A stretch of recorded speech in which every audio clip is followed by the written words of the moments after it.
Valitudes! Episódio 9 do nosso podcast Não É Só Uma Novela, porque a gente está aqui semanalmente provando para vocês que Vale Tudo não é só uma novela. Nessa semana a gente assistiu o capítulo 48 ao 53. E aí eu sei que eu sempre começo a semana perguntando para vocês qual foi o ponto, né, principal da semana e tal.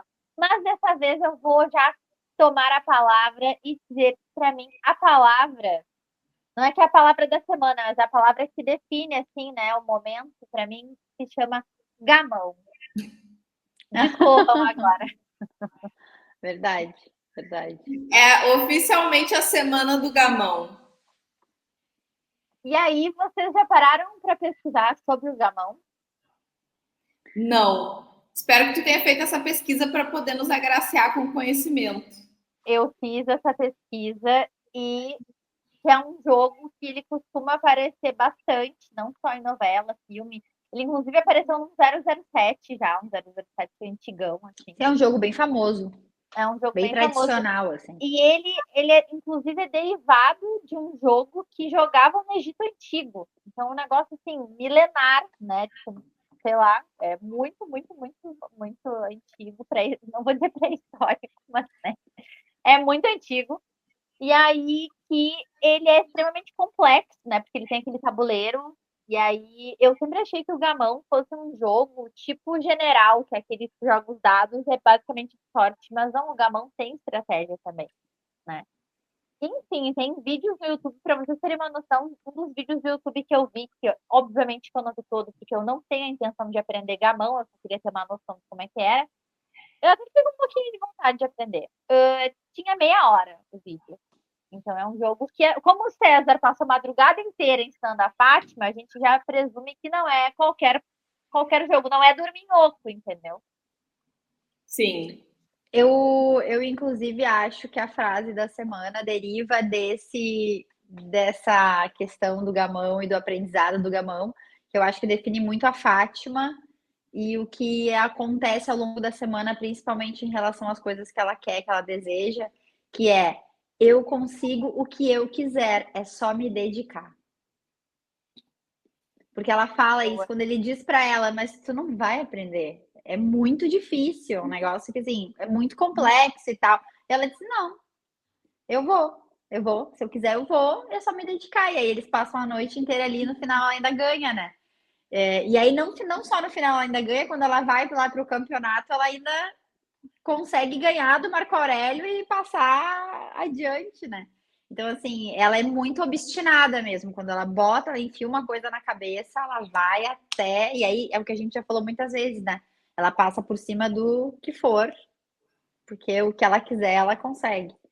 É só ela se dedica. Mas ela com certeza é muito inteligente. O Marco Aurélio até faz um comentário lá na hora do gamão, né? Tipo, para uma mulher. Faz um comentário machista, assim, né? Que até acho que a Laís dá uma brigada assim, com a Aurélia. A Laís recrimina ele. Inclusive, a Laís é a grande campeã do gamão nesse dia, né? Verdade. E ele fala isso assim, eu acho também, para mim, assim, uma coisa que me marcou muito essa semana foi o machismo. E uma delas foi isso, assim, do Marco Aurélio, né? Ficar querendo dizer que as mulheres não poderiam ser boas no gamão, sendo que todas as mulheres ganharam dele. Mas outra questão que me chamou a atenção foi o casal André e Fernanda, porque, assim, infelizmente, o que acontece entre eles, que é essa coisa, assim, do namorado querer forçar a namorada a transar a primeira vez, né? E ele chega, inclusive, a tentar forçar fisicamente, né? E ela se desvencilha dele, mas ele fica o tempo inteiro só falando sobre isso, dizendo que, basicamente, que se ela não transar com ele, eles vão terminar. Se ela não transar com ele, ele perde o interesse por ela. E isso é uma coisa que, assim, eu, na minha juventude, que não faz tanto tempo assim, e nem foi nos anos 80, eu vi isso acontecer muito, né? Não só comigo, mas com amigas, tipo, era muito comum a gente ter os namoradinhos e eles quererem transar a qualquer custo e não querer respeitar e tal. Então, infelizmente, isso ainda era uma realidade nos anos 80, seguiu sendo nos anos 90 e 2000. Hoje em dia eu não sei como é que tá, porque eu tô fora do mercado há algum tempo. Mas eu espero que tenha mudado. E na novela isso é algo que não é mal visto. A Fernanda tem uma coisa assim de, tipo assim, dar um chega pra lá nele, mas ela não vê isso como um absurdo, né? Tipo, ela tá incomodada com aquela situação, mas tanto ela quanto a amiga dela, que tá sempre ali com ela, elas não falam assim, meu Deus, que cara horroroso, termina com ele agora. Tipo, ele tá sendo extremamente grosseiro, abusivo, né? Sei lá. Mas o que eu acho legal é que, embora ela não veja como um absurdo, que realmente deveria, mas não vê, ela não cede. A mãe dela fala, olha, eu acho que tem que fazer quando estiver preparado e tal, mas você é tão novinha, e ela reconhece que ela se sente jovem para isso, e ela fala para ele, eu sou nova. E ela banca essa atitude. E o que eu acho legal uma novela das 8 abordar isso, porque na nossa época a gente via, claro que Vale Tudo é antes, né?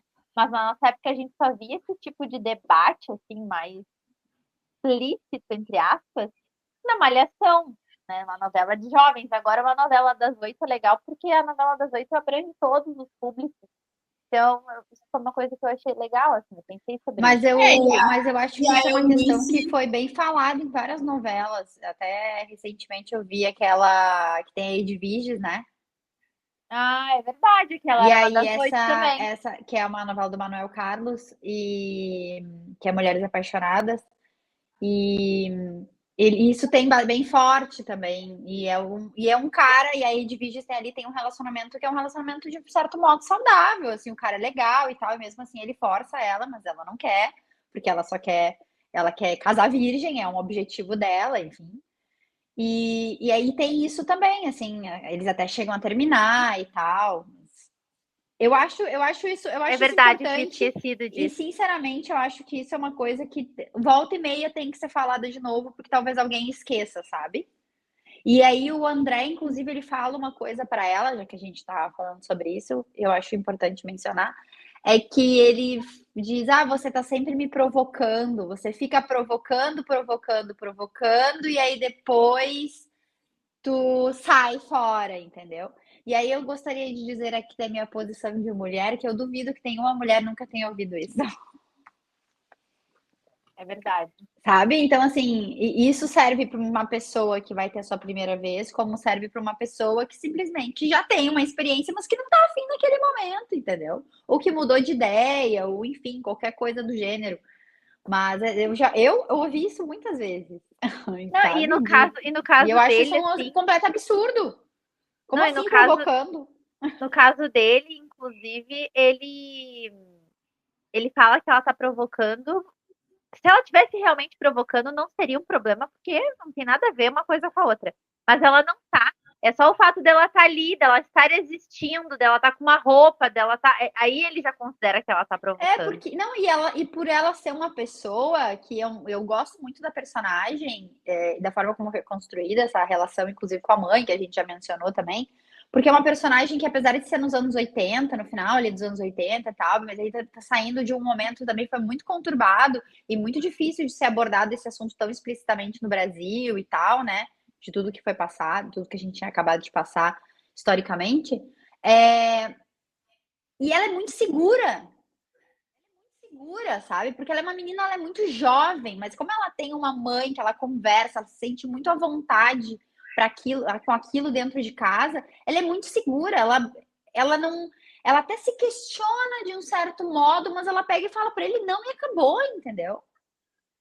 Tipo, ela não sucumbe como muitas meninas tão jovens poderiam até fazer, porque vai ficar chato. Ela não se incomoda com isso, o que, que os outros vão pensar, que vai ficar chato, que não sei o quê. Ela é muito segura de si, assim. Eu admiro muito essa personagem e principalmente a relação que ela tem com a mãe, porque é muito visível que a partir dessa relação é que ela se sente dessa forma tão confiante para levar à frente, assim, as coisas que ela acredita.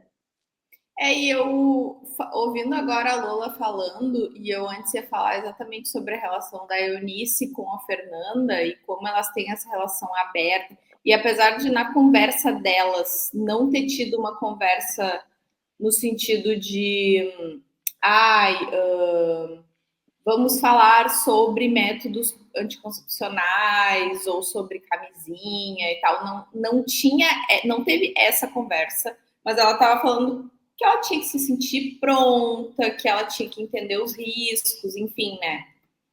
Principalmente o risco de gravidez, né? Foi o que ela falou ali. E eu acho que essa relação devia ser com certeza na época, uma pauta bem polêmica, porque na verdade até hoje a pauta da educação sexual para crianças e adolescentes é extremamente polêmica, né? A gente vê inclusive todo um lobby político em torno disso, né?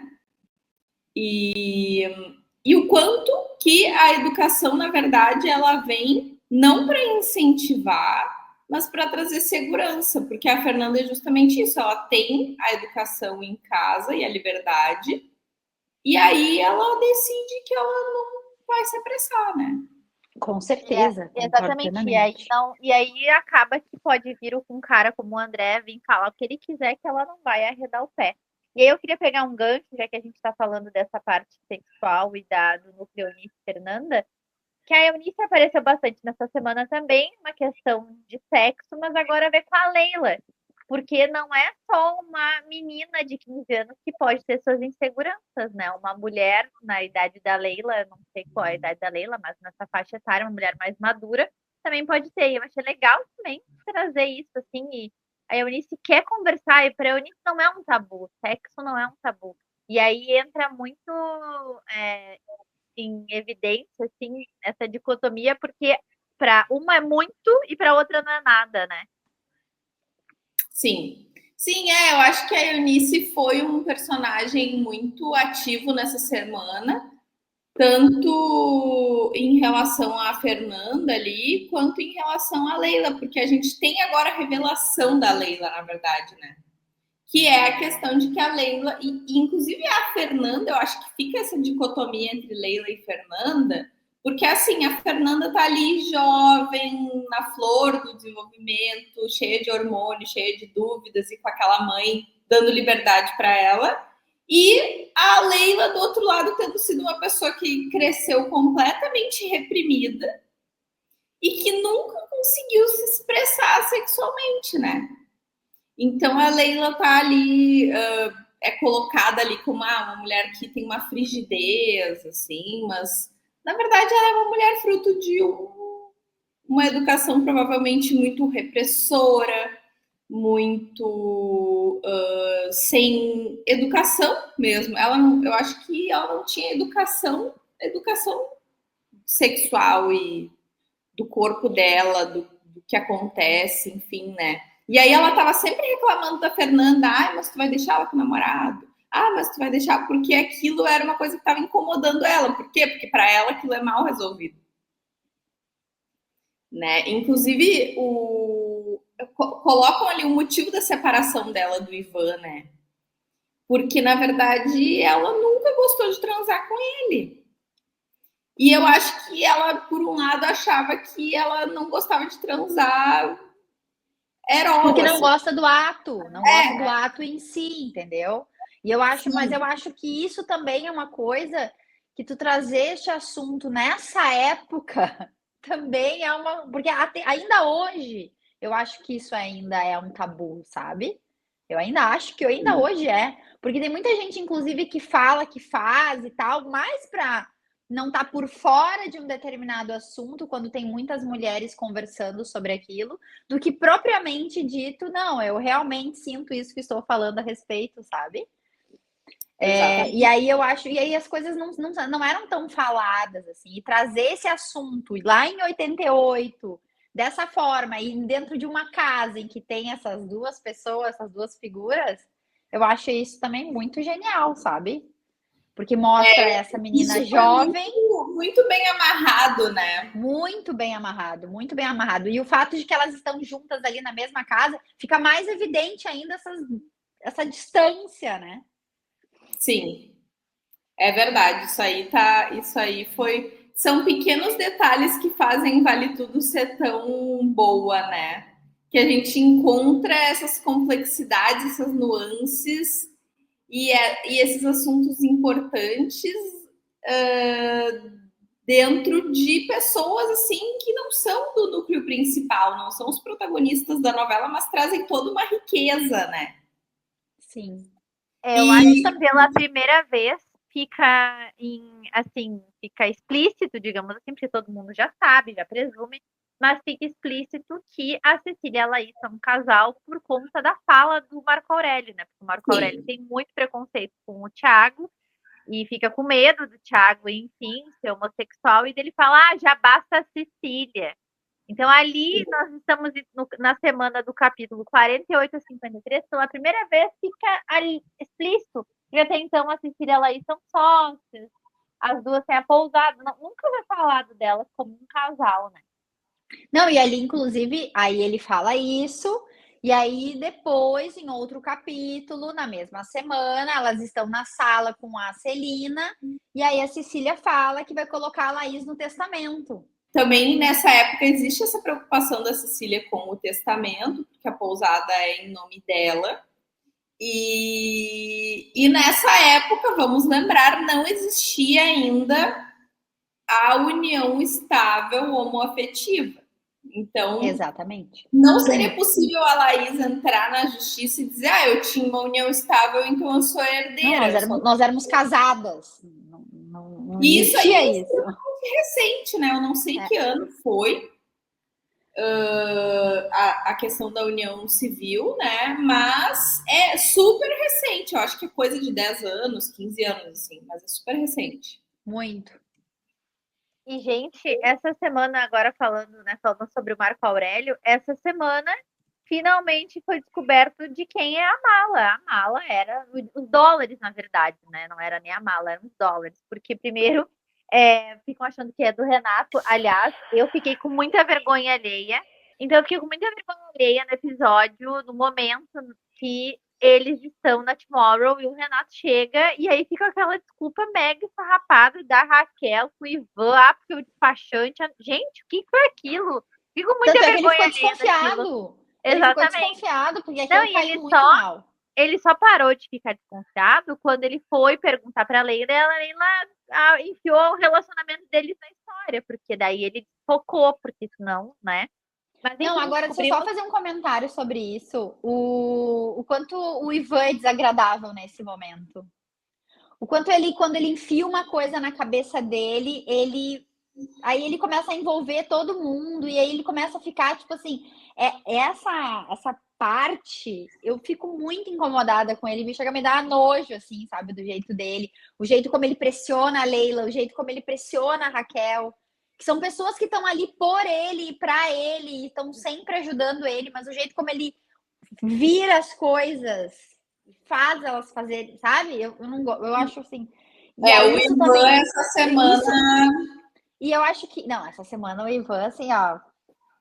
Já que a gente tá falando de Raquel e Ivan, tem uma coisa dessa que a gente já falou também, que a gente gosta muito na novela, que são os cortes de uma cena para outra, né? Que às vezes tem uma conversa ali, uma coisa encaixa na outra. Tem uma coisa que acontece essa semana que eu também achei muito boa, que é a Raquel na sala junto com as amigas, a Aldeide e a Consuelo, e aí a Aldeide fala assim, e o marido? Ela fala, mas ele não é meu marido, não sei o quê. Ela fala assim, não, mas eu vou passar aniversário com meu maridinho, né? Tem essa conversa, assim. E aí, a próxima cena é a Heleninha perguntando se ele era casado. E aí, não, deve ter alguém. Não tem ninguém, não sei o que. Não, acho que ele não é casado, não, ele não é casado. Então, né, o quanto tem isso, eu acho isso muito legal na novela, porque é para te mostrar ali, fica muito, né, claro. Aqui temos uma questão. Então, ali tem a Heleninha ficou lá chateadíssima que ele não chegou para jogar a gamão. E eu aposto que ele pegou as flores praticamente do lixo quando viu que as flores eram dele. Ai, gente, a Heleninha é muito mimada. Tipo, ela ficou muito... Porque assim, Eu achei desproporcional a atitude dela dele não ter ido, porque ela tava assim, tá, ele vai e tal, não sei se vem, não sei, sabe, tava assim, mas aí ela fica, bom, ela quase bebeu por ele não ter ido, eu achei que ela ia beber. Não, acabou com a noite dela. E aí, se tu for ver, não foi assim, ele combinou com ela de ir. Não foi ela, né? Tipo assim, não, temos um combinado, eu te convidei, aí eu aceitei, e aí temos ele. Não foi isso que aconteceu, né? Ela só sabia que ele ia, mas não foi ela que convidou, então, com certeza. Achei muito mimada, muito mimada. Quem convidou foi quem? A pessoa que monta tudo, né? Que arma todas as coisas. Para te ver como a Heleninha vive realmente de migalhas da Odete, né? Bom, eu acho que a gente pode fechar a semana aqui falando sobre Fátima e Afonso. A Fátima, aquela coisa de dar um beijo, trans, e depois, não vou mais poder te ver. E é naquele. Eu amo tanto a minha amiga. Ai, não beija. Ai. Não, gente, para mim Não. o melhor dessas aí foi ela falando para Solange que ela iria no campeonato de gamão para fazer a cabeça do Afonso, para ele repensar e falar com a Solange. Tipo assim, gente. Sendo que ela chega lá, a primeira coisa que ela faz é dar um beijo no Afonso. Ele dá um beijo nela. Gênio. A Fátima é o gênio do mal, entendeu? Como é que pode? Não, sendo que ela foi com a roupa que a Solange. E aí, na hora que ela mostra a roupa pro César, ela fala: e você não vai acreditar quem escolheu essa roupa? A formiga. Sério, e aí, a Solange não tá achando nem um pouco estranho essa amizade, Fátima e Afonso. O Sardinha tá. O Sardinha tá. O Sardinha já Sardinha começou. E ela ainda fala pro Sardinha: não, imagina, ela é minha amiga, ela me adora. E aí, outra coisa que eu queria comentar com vocês que eu reparei, eu não sei se vocês repararam, porque é uma coisa muito sutil. E eu não sei se isso é realmente o que eu tô pensando, até acho que não é. Mas, a primeira novela que eu notei isso foi uma novela da década de 90, que foi A Viagem, assim, a novela mais antiga que eu notei isso. Que são as publis na novela. Né, eu tô assistindo A Viagem e daí eles estão fazendo publi, aquela publi sutil, no Banco Bamerindos. Tem que é A Viagem de 94, eu acho, né? E aí, Vale Tudo, apareceu aquela confraternização na casa da Eunice do Bartolomeu e tem um galão de vinho de 5 litros, sangue de boi, em cima da mesa. E aparece bem aquele sangue de boi, assim, bem saque. Eu fiquei, gente, será que isso é uma publi? Eram publis. As publis eu acho que já teve outra publi. Teve outra publi em Vale Tudo que foi do Guaraná Antártica. Uma cena dos jovens lá, Thiago, André e tal, no clube. Eu achei bem sutil, mas ao mesmo tempo, tipo, opa, esse sangue de boi aqui, eu acho que teve outra, se não me engano, teve outra da Raquel usando umas latas de ervilha ou de alguma coisa que ela abre na cozinha e ela coloca, mas isso bem mais assim, umas semanas atrás. Sim, e ela tá na cozinha da Aldeide fazendo né? Quando ela ainda estava cozinhando lá na casa da Aldeide do Poliana, e aí ela usa essa lata de alguma coisa, não lembro se era de ervilha, era uma seleta de legumes, é alguma coisa assim. E aí tem essa publi. Olha só, gente, vamos então para as fofocas do remake. Recebi de vocês a foto do Thiago. Eu até achei que coube, que aquele Thiago... Então, para contextualizar quem não sabe, a Lola enviou uma foto pra gente lá no nosso grupo que nós temos do podcast, com a foto do ator que vai fazer o Thiago. Não sei se Lola tem o nome dele aí. Eu achei um pinto. Parece que nasceu ontem. Ele é filho do Ricardo Waddington, que é um dos maiores diretores da Globo, e da Helena Ranaldi. Ele tem quantos anos? 16? 16. Eu achei legal, assim.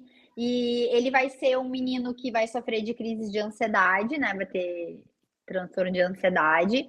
E ele vai ter perdido um amigo para Covid. Então, assim, eu achei pertinente as questões para dar essa característica que o Thiago tem, né? De ser um personagem mais fechado, mais para dentro, mais triste. Eu achei legal isso. Eu vou dizer que essa semana não teve muita notícia, sabe? A maior parte das notícias foram realmente nas últimas semanas. Ou talvez deram uma abafada nas fofocas também para parar de falar só de Vale Tudo e não falar da novela atual, né? Gente, a novela atual tá assim, ó, tá difícil, né? Diz que o João Emanuel, inclusive, vai abandonar a Globo depois dessa novela. Tá aí uma grande fofoca, né, que eu ouvi essa semana também. Ele já disse que ele vai sair já. Mas isso é porque o cara tá querendo fazer as coisas de um jeito e a Globo fica podando ele, né? Isso me dá muito medo a respeito de Vale Tudo, porque o meu medo é eles quererem ficar fazendo uma coisa muito assim, como é que posso dizer? Porque Pantanal foi, tipo assim, do tamanho da Pantanal antiga. Talvez até um pouco mais de barriga para caber as pulgas. Mas eu não queria que fizessem uma novela assim muito. Porque quando eles querem fazer uma coisa muito dinâmica, mas para mim, Vale Tudo já é muito dinâmico. Se ficarem cortando e acontecer 20 coisas numa semana em vez de duas grandes coisas, fica difícil, né? Temos o que a gente tem de notícia dessa semana, é que já temos provavelmente já escalado. Tudo é provavelmente, né? Porque nunca se sabe. Inclusive, uma das coisas que eu li essa semana é que talvez eles adiassem o remake para não ir ao ar em março e mais adiante. Mas assim, é aquele monte de fofoca lá, Léo Dias, né? E aí temos possíveis atrizes escaladas para viver o casal Cecília e Laís. E as atrizes seriam a Maeve Jenkins, eu acho que é assim que pronuncia o sobrenome dela, que é uma atriz que eu amo. Eu amo ela também. Eu acho ela maravilhosa. Quem que é essa? Ela é a dos outros. O outro, tem A dos outros a Crespa, Maravilhosa, maravilhosa. E uma outra atriz chamada Lorena Lima, que eu também conheço, mas assim, eu não lembro de nenhum personagem que ela já tenha feito, que também é uma excelente atriz. Então, seriam essas duas, eu acho que legal. Realmente, aí tem uma outra coisa, que tem uma cena essa semana que a Heleninha está conversando com o Marco Aurélio quando eles têm aquela conversa sobre o fato de o Marco Aurélio achar que o Thiago é gay, né? Que ela vai até a TCA para ter essa conversa com ele. E ali naquela cena eu vi muito a Paola Oliveira batendo boca com o Alexandre Nero e achei que aquilo ali vai ficar maravilhoso, entendeu? Porque eles são muito bons, eles são atores incríveis e eu acho que eles vão dar muito tom ali desse tipo de cena, assim, quando eles têm embate, sabe? Legal. Eu imaginei muito ali. Eu acho que vai dar bom mesmo. Eu tô confiando bastante na Paola Oliveira de Heleninha. Bom, depois de muito gamão, podemos dizer que está encerrada esta semana, este episódio. Vamos agora para o episódio 10. Vocês têm noção que já estamos completando no próximo, agora o 10º episódio, é um marco nesse podcast. E veremos o capítulo 54 ao 60. E a gente se vê lá. Um beijo.